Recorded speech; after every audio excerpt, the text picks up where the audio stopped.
Hi everybody, I'm Carrie and I am going to teach you another tip on getting to know your students during that first week of school. I read a lot of books. I read books about being a friend. I read books about creating classroom community.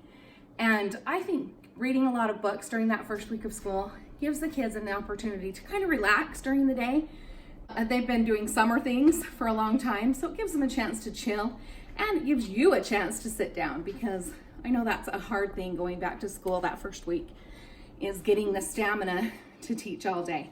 So I'm going to share with you two of my favorite books that I like to do on this day and during the first week of school. The first one is It's a Small World, and now you're going to be singing that song for the rest of the day, probably.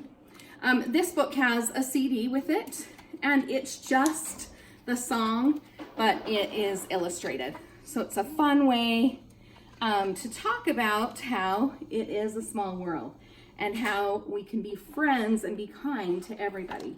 Another book I like to use is called Henry in Love. This book is by Peter McCarty, and it's all about Henry and how he loves Chloe, and at school they're falling in love, but they're being friends. So it talks about being friends and being friends with everyone. I'm going to talk more about getting to know your students because, again, I believe that's the most important thing that you can do during the first week of school.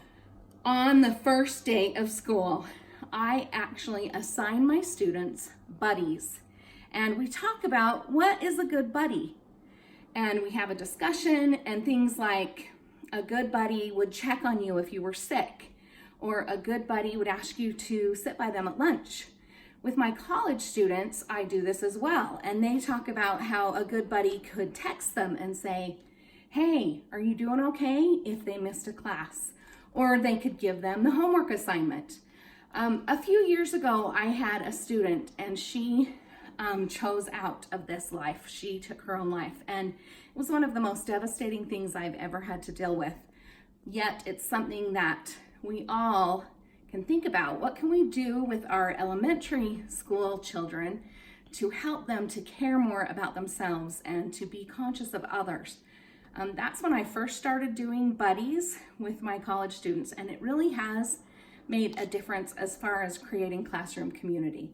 What I do is I have a set of puzzle pieces, and there's just two pieces, and I give everybody a puzzle piece, and that is their buddy. And then I have my students fill out all about me papers, and they swap with their buddy. In college, they all have phones, so they swap phone numbers, and they commit to each other to be a good buddy. And to check on each other. And I have students bring in little treats for each other and little quotes. It's a great way to make sure everybody has a buddy in your class. So that is my day 2 tip. As you're getting to know your students, assign everybody a buddy.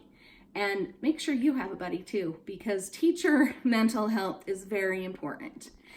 For me, that is a Diet Dr. Pepper every day. So I have a mom who has taught me so many amazing things. And my girls, we kind of laugh because in Forrest Gump, how he always says, "My mama always taught me," or "My mama always said." Well, my mom always said that when you get to know a person, you can be more understanding and you can be more kind. And she taught me the poem by Edgar Guest that starts, "When you get to know a fellow, know their joys and know their cares, when you come to understand him and the burden that he bears." And this is a poem that I teach to my students, and I'll put a link down below to the actual poem. But I do believe that when you get to know somebody better and better and better, you will be a better teacher. So cheers to being teachers, and go out and change the world.